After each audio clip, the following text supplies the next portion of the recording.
Welcome to the Rogue Startups Podcast, where two startup founders are sharing lessons learned and pitfalls to avoid in their online businesses. And now, here's Dave and Craig. All right, welcome to episode 213 of Rogue Startups, or as I like to say, year 37 of the pandemic, because that's really what it fucking feels like right now. How are you doing, Craig? Oh man, I'm good. Yeah, the pandemic and coronavirus and all this is obviously like, I don't know, probably a lot of what we'll talk about today, although I think we do have some constructive and maybe helpful things to share about what we've been going through and stuff. But I think I'm finding that confinement and stuff aside is starting to, like, I've accepted where we are, and really starting to look at the long-term implications of what I think this means for economies and people's mindsets and business and things like this. And I don't buy into the, like, it'll never be the same thing. But I do, I guess. I do think that, like, we might be the post-World War II Depression era people, like our grandparents, that kept money in their mattresses and always lived below their means and were kind of conservative and all this kind of stuff. Because, I mean, I'm seeing it left and right, and I know you are too, Dave, and like the Slack group that we're in together is some people are just getting hammered. And it's not their fault. I think that's the thing that fries my ass so much, is like, none of this is my fault. Like, the businesses I've built are good businesses, and up until a month ago, they were growing and thriving. And for the most part, they still are. But some people are really hurting, and they didn't do anything wrong. They had great businesses, and it just happens that, when 70% of the economy is shut down, a lot of businesses are hurt because of it. And I think that's the thing that gets me, is like, on a global kind of level, a lot of people are feeling the pain. And that's just from a business perspective. That's not even actually, like, health and psychologically and emotionally what we're all going through. Yeah. That's probably not the answer you wanted for the first 3 minutes of the podcast. Well, my 37 years comment, or 39 years. I don't even remember how many years I just said 3 minutes ago. That's what my mind is like right now. It just feels like every day or every week you go through a whole bunch of events that it would normally take you a long time to see, and you would have much more time to process. And it's all coming at you very quickly. And that's the part that I think is kind of creating some mental fatigue for me. And, you've got, like you said, there's businesses that you might have or businesses that your friends might have, and you can just see, like, one sector is doing great. Some sectors are, like, seeing massive growth right now, and other sectors are getting kicked in the balls. And you could have one or many of those things in your own portfolio and be like, oh my god, this feels so random. And yet at the same time you realize that it's totally unfair, and it's it has a lot to do with just what is critical to people in certain aspects of their lives. And when an economy is doing well, people see things as essential and necessary, and then suddenly in times like this, those things all shift on a whim, and you're like, holy crap, where'd that go? And Yeah. I mean, it's one of the things that you just have to sort of live with when you have a business and there's major shifts. I've lived through 4 different recessions at this point, and every one of them there's been, like, some kind of random shift, some more substantial than others afterwards, where people's preferences and people's needs and people's wants dramatically change. And yeah, we're living through one of those right now, and it's hard. It's really hard to be in the middle of that. And this one is definitely weirder and more intense and deeper than any of the others that I've been through. Yeah. The thing, I think deeper and wider, almost. Like, I know it's hard to have both at the same time, but wide in that it's not the housing crisis. It's not the .com where, housing crisis, it's mostly real estate and then banks, right? And then, the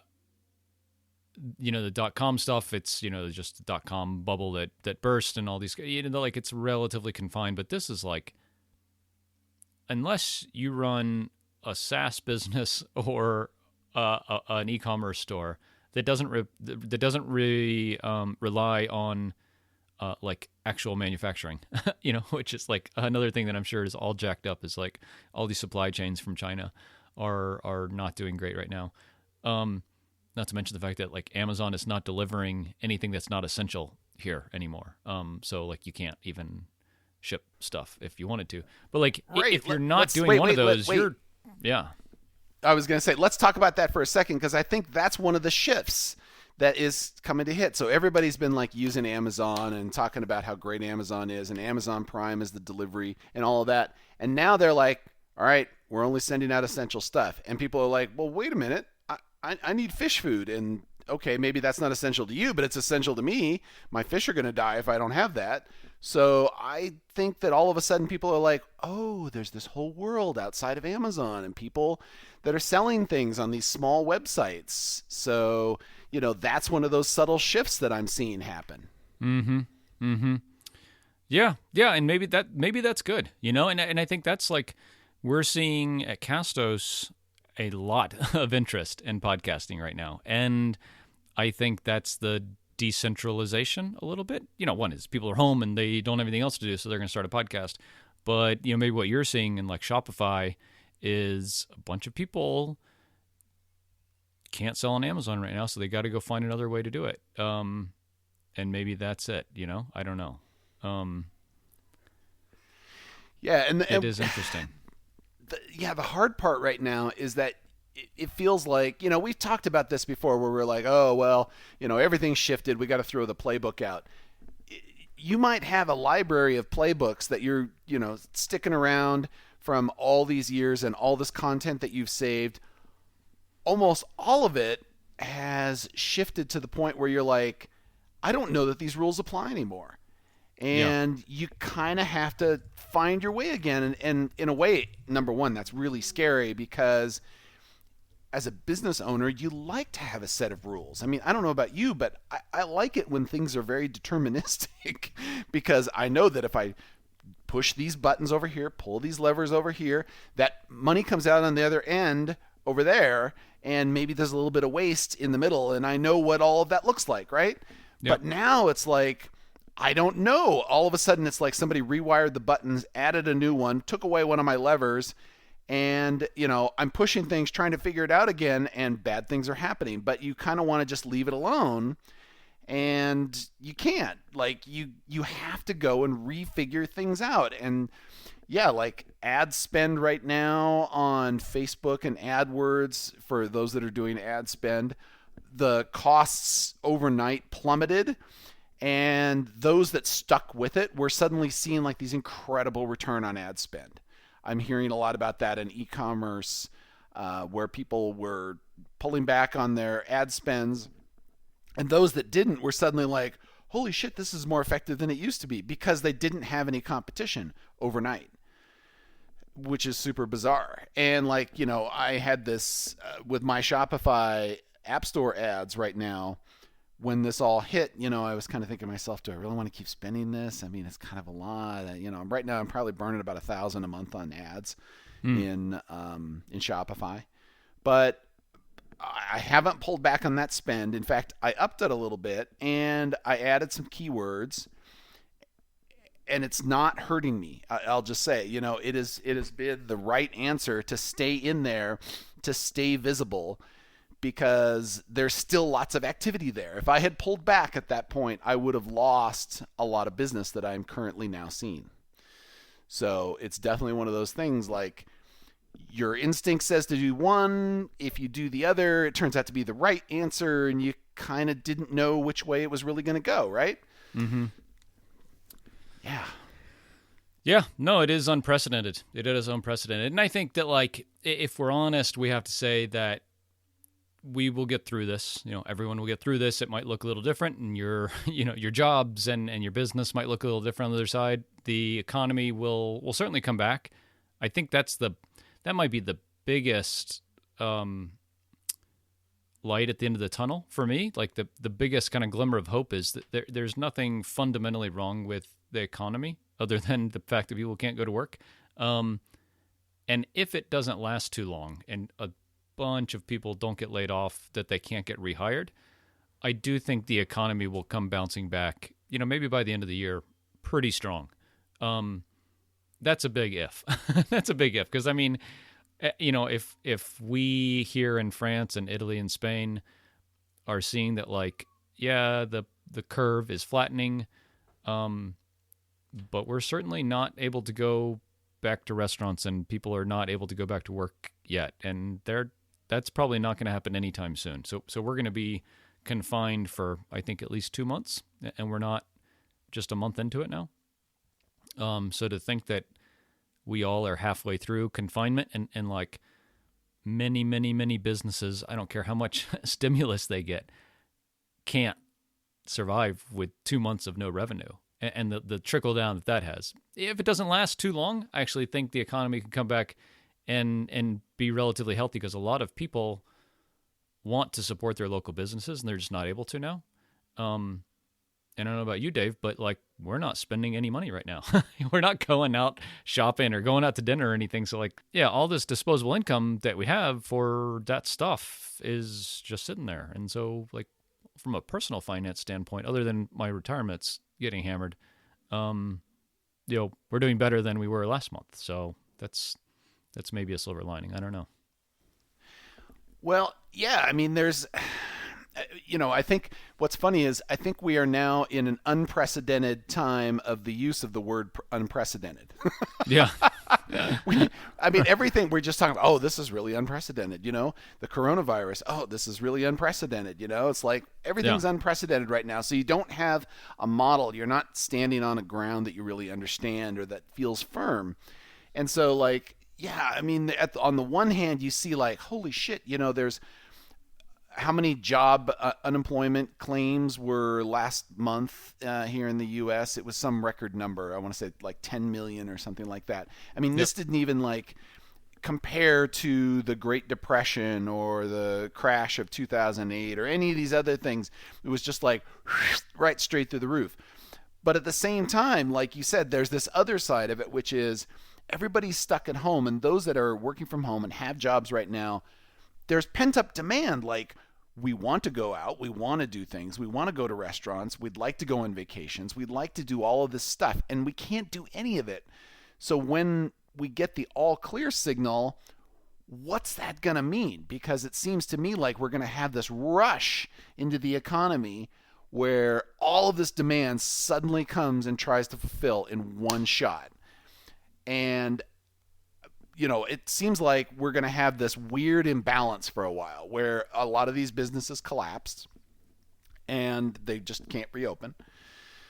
But people are going to be like, I want to go to a restaurant. I want to go on vacation. I want to do this. I want to do that. And, maybe half of those businesses are still there. So all of a sudden the businesses that are there are going to be like completely swamped. And they're going to be like, I can't handle all of this. This is too much. So, I don't know what that looks like. I don't know how that gets handled. Does that mean that there's going to be unprecedented opportunity in 12 months to reopen in the face of all these other businesses here, or these other businesses that declared bankruptcy and then they turn around and reopen and now they've got a clean slate and maybe they're better off, or maybe that piece of the economy just goes away. Like, what happens to the travel sector? The travel sector is getting hammered right now. If you look at e-commerce, anything related to travel, like luggage or luxury goods or travel accessories, anything like that, all of those categories way, way down. Mm-hmm. But what happens when we reopen things again and people start traveling? Do they come back? Are they gone forever? What about travel agencies? And, what happens to cruise ships? And so many fucking questions. I just don't know. No, and I think that's the emotionally the hard thing. Well, and from like a business strategy and planning perspective, that's the hard thing is nobody knows. Nobody knows even like when can we go back outside? Much less like, what does this mean for the business and my my customer base and their attitude towards spending and all this stuff. Like, none of us know. And it's funny. I had two different people from a team say, Craig, I heard you on the last podcast and you sounded really bad. Are you okay? And so I don't want to have another one of those episodes today where like people are coming to give me free counseling. But, a little bit like I've kind of emotionally, like, I don't want to say given up hope, but kind of like in the really short term, like I know we're not getting out of confinement this month. And I think if you can kind of, I don't say give up, like admit to that in your head and emotionally, then it makes the rest of the stuff you need to do maybe a little easier, which is like, plan for your business in the third and fourth quarter and, start that new, lay the groundwork for that new marketing campaign and all these kind of things. Like I think if we can stop worrying about the shit we're in right now on a daily basis, it might give us the opportunity to think more kind of openly and globally about what we want to do 18 months from now or something. I don't know. Yeah. I'm trying to convince myself of that a little bit. Yeah. No, I hear you. Do you want to talk a little bit about what's going on with businesses right now? I will say overall things are going really well. I think we're understandably seeing that like between the two businesses, like people's appetite for spending the money on a service like Podcast Motor has gone down. And I think, a lot of those are businesses. A lot of businesses are having budget concerns and cuts right now. And so understandably, the demand for that has gone down. Conversely, a lot of people have a lot of time to start podcasts. And so demand for Castos is up a lot, which is awesome. So I would like to think it's all the awesome marketing work that Denise and I have been doing. And maybe it is. Maybe it's that plus kind of riding the wave. But business there is really, really good, which is cool. I think one of the things I chatted with Kevin McCardle last week about kind of how they're doing with this stuff. And he, he has kind of realized that like the people are really like what make the business. And he puts this a lot more kind of elegantly than I do. But really, I think like what we've come to realize is like, as long as everybody on our team is happy and healthy and like relatively sane, that's like my three things, then like I know we can get through this, and like it's going to suck and there's going to be good days and bad days. But I think as long as we can all stay in a decent mind frame, that we'll be able to kind of navigate what comes. And that's kind of like the generalization of like how we're dealing with things, I guess. But yeah, I mean, the answer is it's a mixed bag a little bit, like specifically about the businesses. But how about you? Well, it's definitely a mixed bag here as well. So let's just sort of run down all of them at this point. We'll start with the good news, which is Recapture is doing actually unbelievably well right now. So I've seen some pretty substantial expansion revenue, probably in the last month and this month, both. I've seen the most growth and expansion revenue that I've seen this year, and probably in the top 3 of all time, I have 2 of those 3 slots in the last 2 months. So that's really impressive. That's unbelievable.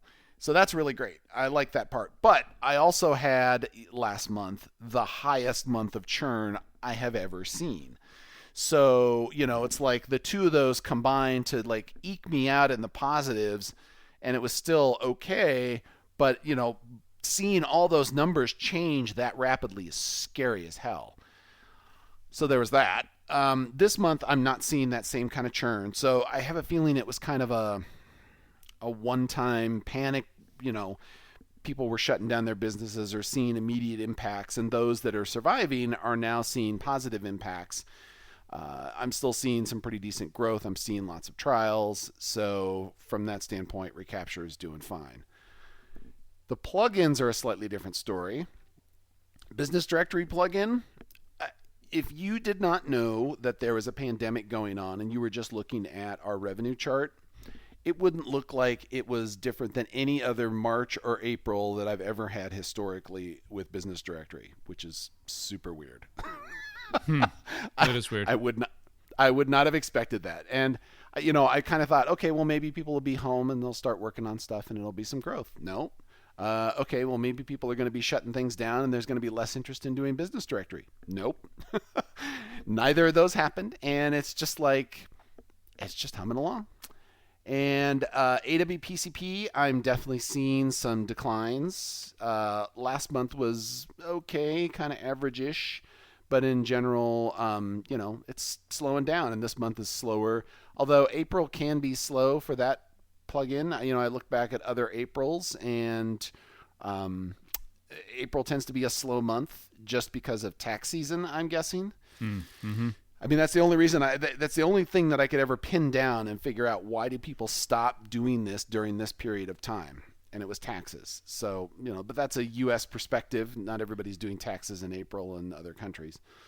So, I have no idea. But that one definitely seems to be slowing down. And unfortunately, as a result, I had to let a developer go over that. So, I mean, it definitely has hit our team. So that gets back to your point of people and, making sure that the people that you have are well taken care of and that you're able to serve them and serve the business and serve your customers. And if you can do all of that, you're not doing too bad. And I've definitely had to have conversations with, I talked to Bobby on the support team and my other developers, all of my developers. I'm asking them, how are they doing? What's going on? Some of them have some really crazy stuff that was going on even before all of this. And now they've got the pandemic on top of it to deal with. And some of them, this is like, not a huge change to their routine. Some of them were like, if I didn't look at the news, I wouldn't know that there's a pandemic because I'm never leaving my house. That's what some of my developers have said to me. I'm like, oh, so you're a hermit too. Okay, I get it. But I mean, just trying to manage everybody's personalities and keeping them happy and keeping them sane. I find myself having to keep more in touch with my team now than I did before. It seemed like I could let things go for longer periods of time. I don't have like daily Slack chats with a lot of my folks. Some I do. The recapture guys I do. Mostly because there's production issues that we have to deal with. But, like when Bobby and Salman and Diego, my team that are working on the plugins, they're typically communicating with each other and doing their stuff, and I kind of stay out of all that unless they escalate to me. But now I've been like, checking in more to find out how are things going, and they have. I noticed that things get more emotional now, probably because they've got all these other things going on in their life, and so now they have less patience to deal with pain in the ass customers, right? Mm-hmm. So I find that things get pushed to me a little sooner than I think they would have normally. And, I am not angry about that. I try to be extra understanding here and say, all right, let's take a step back here, take a deep breath. Let's look at this from this perspective. I feel like you have to be a little bit more of an interventionist in those cases because, people are dealing with a lot of shit. And, if you take care of them, they can take care of your customers and everybody gets taken care of. In a larger picture, I guess that's the way I keep looking at it. But it's definitely, it's gone up from normal into to hard mode now for sure. Yeah, talking about support, one thing that I think we noticed is everybody is stressed, right? So customers sending in a question about especially billing related things, what the bleep did you do? This is. Whereas, wait, did you just not cuss on our own show? The one that we wear that explicit badge proudly? Are you? No, I did because I've been trying to get my kids into listening to podcasts. Like I want them to listen to Planet Money or something cool like that. And so now you tell me that okay, so they can listen to me swearing, but you don't want them to hear your dad swearing. Oh, that's that nasty guy I podcast with. He just has a potty mouth. I don't know that I want to move 100% to that side. I'm just trying to like in my moments of like clarity, I'm trying to get a little bit better about it. Craig. Oh, Yeah, we will never be for everybody. I think if we've done that, we've missed the boat in terms of our audience alignment. Yeah, I mean, we just see a different tone in the last week in a lot of support emails. Really mad people, especially anything around billing. Whereas before, every once in a while it happens, right? It's support, but yeah, that's a good thing to keep in mind. Is like, yeah, everybody's stressed right now, so like trying to have some empathy for them and kind of go above and beyond as much as we can. Something, Dave, I'd be interested to get your take on this. We've definitely seen from other providers like, hey, because of coronavirus, we'll give you, 2 months free or something like that. And obviously, like us as, bootstrap businesses or people that haven't taken a whole ton of money can't do that. Do you feel like that's something that's necessary for a lot of businesses, or like to stay competitive, or like if you're trying to win on price, which that kind of is, like, do you feel like you're attracting the wrong kind of customers? How are you approaching that? Oh, I have thoughts on this. I have thoughts on this? Specifically around coronavirus, not like pricing, but like specifically like around this. So I think this very much depends on your business. So I'll give you a story about a customer of mine that regards this. So I had a customer who came to me, and this customer was recovering tens of thousands of dollars a month, and they're paying like $99, $200 a month, somewhere in that range, depends on the month. Which, if you do the ROI, it's really high. Like, it's obvious that I'm making them money. And then they're coming back saying, yeah, our cash flow is really tight and we're struggling right now, and I have to take this to my partners and justify this cost. And like, I sat down and did this whole analysis and said, look, we're making you a crap ton of money. If you think that canceling this makes sense, then please do it. Otherwise, I'm sorry, I'm not going to do this right now. And he kept coming back on it. And then eventually he threw out the shame card saying, well, most of the other providers that we've talked to have, said that they're going to give us a discount here. Can you help us out for just a month? And so finally, and this is going to be much to the disappointment of some others that were following this story, I actually caved in and I gave him a free month. And I think you have to take it on a case-by-case basis. So, this guy clearly benefiting from my tool. Clearly I can demonstrate the amount of money that I'm making them. So there's a very strong case for me to say to them, look, you don't need a discount. We're making you tons of money. If you take us away, you're going to lose tons of money. Why do you want to do that? I don't know that every business has that strong of a case. And right now, if you are in one of those situations where your business isn't that close to the money, and somebody comes to you and says, hey, I need some help, can you give us X months free or this % off or something? I think you need to look at it and say, all right,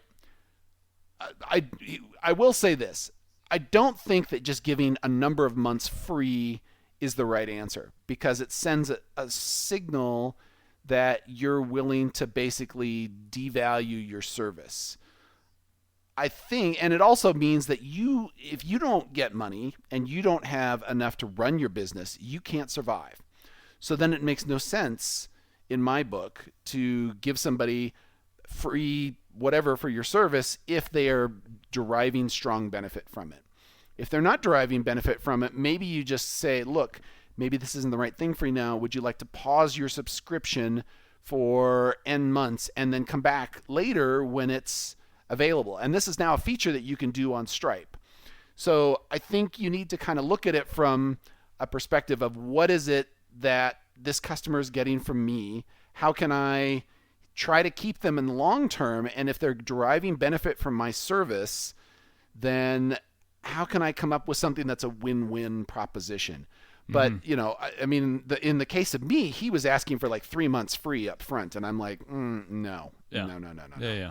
That's so not going to happen. I'm not going to give you $36,000 where you're basically paying me zero during that time. That's an unfair transaction.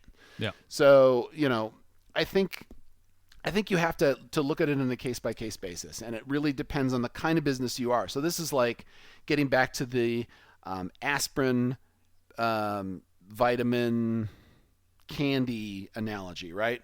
If you're an aspirin business, you're in a very strong position right now. And that is exactly why you want an aspirin business in the first place, is because this is the time when people keep the aspirin, they look really hard at the vitamins, and they kick the candy out of the basket, right? And sometimes the vitamins get kicked out of the basket too. In fact, a lot of the times the vitamins can get kicked out of the basket. So those are the businesses that I see that are suffering. But how you get defined in one of those three categories right now is super weird too, right?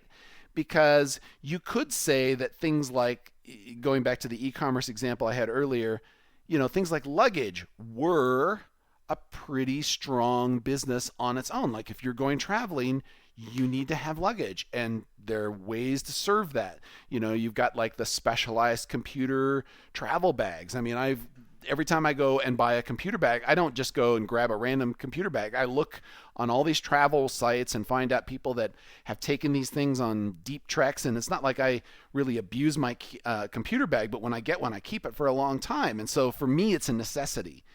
And I think a lot of other people, especially in our industry, look at their computer bag as a necessity. So that's a travel accessory that is considered a necessity. So if you had that business, you were probably at least in the vitamin category, maybe in the aspirin category, but now all of a sudden you're in the candy category. So how your business gets classified during these times is super bizarre. And that's the part that's hard. So, I'm wandering around a bit here, but to get back to the summary of your question there, I think you should look at it. I think you should be empathetic, and I think you should try to come up with something that works for you and the customer, but it can't be one-sided. Yeah, that's a very good summary, and we're doing a similar thing,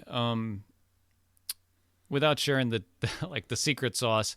Basically, one thing I've seen that I like a lot is, I went to cancel something the other day, and they asked why you're canceling it, of course, and coronavirus is one of the options. So these people are really on the ball. They changed their kind of in-app cancellation process to include this, and that's cool. And we're not there, and we might do it. I don't know.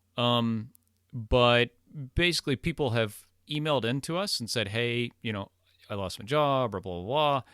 Something, financial hardship, and we're working with them for sure on an individual basis, because I think that, one, it's the right thing to do, right? Like, we can, on an individual basis, do this, and so we should. Two, it's good business sense. We want those people to be customers for as long as we can. And if they're a customer at a discounted rate for a couple months and then come back to being kind of full paying customers later, that's great, right? It's a lot easier than acquiring a whole new customer from scratch. Oh yeah. And I think a little bit the sad thing is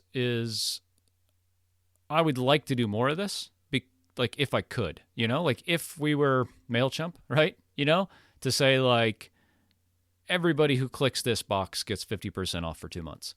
But we're not, I mean, like, the business pays the rent, and for me and a handful of other people, and so that like we gotta keep the business alive. And that's like one thing that I've like communicated to the team a little bit, is like, hey, I might not be as directly active in things that I was directly active in a month ago, because my job right now is making sure we all have jobs. It is like, if the company survives, we're all going to be happy. If I'm not here for you in a way that I used to be here for you, with, doing marketing stuff or helping with support or whatever, it's because I'm thinking of ways to keep this all going. And I think, especially if you have anybody kind of working on your team and relying on your business to support their family, that should be more important. That time you spend should be kind of more important to you now than it was a month ago, where like a month ago, we might not have thought that much about like, what am I doing in the business to make us financially viable today? Like, we think about that some, but right now, a lot of us are thinking about that a lot. And I think that the sad thing about that is, I think we are causing a lot of the pain in the economy. because of that. Is like a lot of freelancers and consultants and stuff are getting let go because we all are sitting here. We all business owners are sitting here and saying, "There's pain. There's going to be more pain. What do I need to do to make sure that my business survives so I can provide for my family and for everybody that works for me's family?" And that takes a lot of different shapes. But usually involves making tough people. decisions is Yeah. tough. Yeah. Yeah. Yeah, absolutely. So, yeah, and long term, Dave, I don't know what like this will look like long term, for sure. But I think right now, the best thing that a lot of us can do is kind of hunker down, like practically, like to just say, keep doing what we're doing, serve our customers as best we can, be strategic about what we're doing, and try not to think about it too much. Like I think the times when I get really sideways is when I read the news a lot and think about what this could mean if we stay like this for 2 or 3 months. I get really bad, and so I purposefully don't think about it very much. Yeah, as much as I can. I find that I have to limit my news consumption to twice a day for 5 minutes each, and that's it. And if I do more than that, then I just start getting wound up and crazy about things, or like looking at my stock market, looking at the stock market, looking at my retirement portfolio and the losses sustained in there. Like all of those things are not healthy. Yeah. So focus on what you can control. Take good care of yourself. Be empathetic to your customers. Realize they're human too, and try to do the best you can within the context of your business.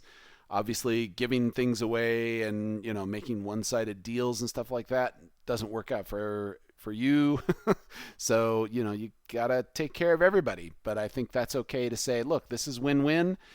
We both stay alive in this scenario, and that's what's most important here, is that we try to all take care of each other. Yep. Yeah, so I'd love to hear how other folks are kind of dealing with this and how it's, kind of affecting them directly in their lives and their businesses. I feel like, Dave, we have a really great community of listeners here, and would just like to hear from folks about, how they're doing, good or bad. Send us a message, podcast@roguestartups.com, or hit Dave and I up on Twitter. Yeah, Dave, I've completely given up Twitter these days. It's just, it's the worst dark place ever. So I don't even go there. So don't hit me up on Twitter. I'm not on there, but just send us an email and we'll get back to you. You can hit me up on Twitter. I'm still swimming around in the cesspool there. But yeah, I think, from both Dave and I, hope everybody is happy and healthy, and dealing with this as best we can. Certainly if we can do anything to help, let us know. And we'll see you next week. Thanks for listening to another episode of Rogue Startups. If you haven't already, head over to iTunes and leave a rating and review for the show. For show notes from each episode and a few extra resources to help you along your journey, head over to roguestartups.com to learn more.